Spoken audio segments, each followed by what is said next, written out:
Quick question. What if one federal grant could turn your disability into your superpower at work? The Opportunities Fund for Persons with Disabilities isn't just another program buried on a government website. It's a career launchpad hiding in plain sight.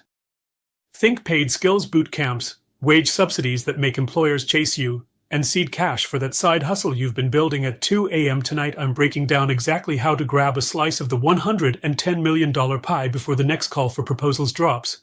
And I'm doing it in plain English, no bureaucratic jargon, no 3-hour webinars, just the insider moves that get approvals and put dollars in your jeans.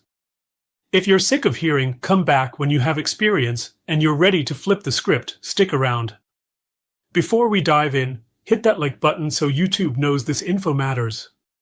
Subscribe if you refuse to settle for anything less than full financial freedom, and ring that bell so you're first in line when I drop the step-by-step application walkthrough next week. Share this with a friend who's been hitting dead ends. Let's build a future where nobody gets left out. Access shouldn't be a secret. Let's blast it wide open together. Ask ChatGPT. 1. Why the Opportunity Fund exists, and why it matters. The Opportunities Fund for Persons with Disabilities is Service Canada's flagship employment equity grant. Its mission is simple but ambitious: close the jobs gap between Canadians with disabilities and those without. Projects it bankrolls must advance at least one of 3 pillars of Ottawa's employment strategy for persons with disabilities: individuals, employers, or enablers. That means anything from wage subsidies that let job seekers land their first role, to national mentorship platforms, to cutting-edge accessibility tech pilots. Since the program's 1997 launch, it has helped more than 150,000 participants and funded 3,000-plus community projects, but its importance has only grown. As of June 2025, the labor force participation rate for Canadians with disabilities still trails the non-disabled rate by roughly 13 percentage points. The fund is the federal lever designed to shrink the gap without clawing back provincial disability benefits. 2 streams, many doors. National versus regional funding. Money flows through national and regional components. National stream projects must operate in at least 3 provinces or territories. Regional projects serve 1 province or a cluster of neighboring communities. Both streams can run up to 36 months and request as much as $15 million per proposal, although typical awards sit in the low 7-figure range. Organizations may submit 1 proposal per component and must pick the stream that best matches their geographic reach. The 2025 program guidelines allow nonprofits, Indigenous governments, post-secondary institutions, municipalities, and even for-profit firms, provided the activities are non-commercial, to apply. Choosing the correct stream affects everything from allowable costs to reporting frequency, so applicants should map project footprints carefully before drafting a budget.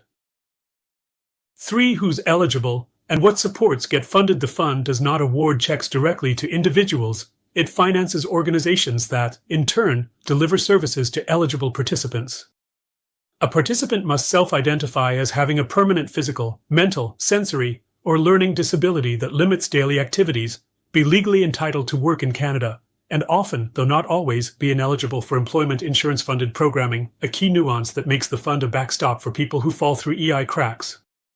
Funded activities span a wide spectrum: skills training, wage subsidies, job carving and customized employment, entrepreneurship boot camps, assistive tech loan pools, employer accessibility upgrades, and wraparound supports like mental health counseling or transport stipends. Projects must track outcomes such as job retention at 24 weeks, earnings gains, or business survival rates for self-employment clients.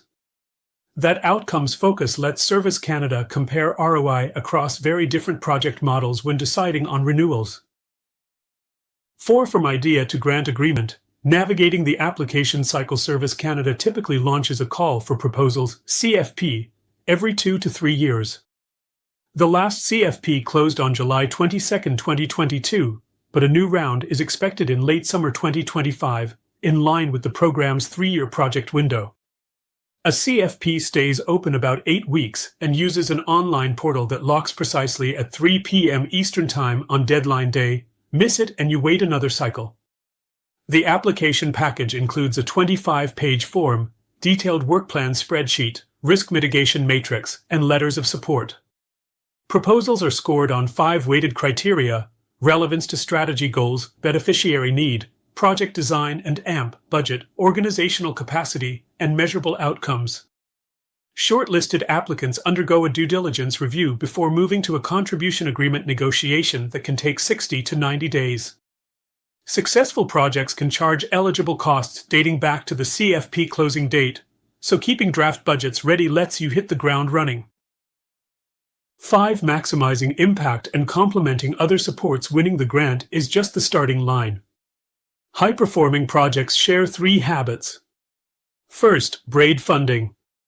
Pair Opportunity Fund dollars with Provincial Disability Employment Program money or federal student work placement wage subsidies to stretch budgets and serve more clients. Second, co-design with employers. Embedding customized training or accessibility audits inside real hiring pipelines boosts 24-week retention scores, the KPI that Service Canada watches most closely. Third, invest in robust data. Projects that track intersectional outcomes, gender, Indigenous identity, rurality, position themselves for renewals and spin-off funding under newer inclusion envelopes such as the Youth with Disabilities Leadership Grants. Finally, keep participants informed about how earnings may affect provincial benefits like ODSP. Building a benefits counseling module into the work plan ensures clients keep what they earn and sustains results long after the contribution agreement ends. With disciplined planning, the Opportunity Fund can act as both a safety net and a springboard, turning inclusive employment from policy promise into paychecks in people's pockets.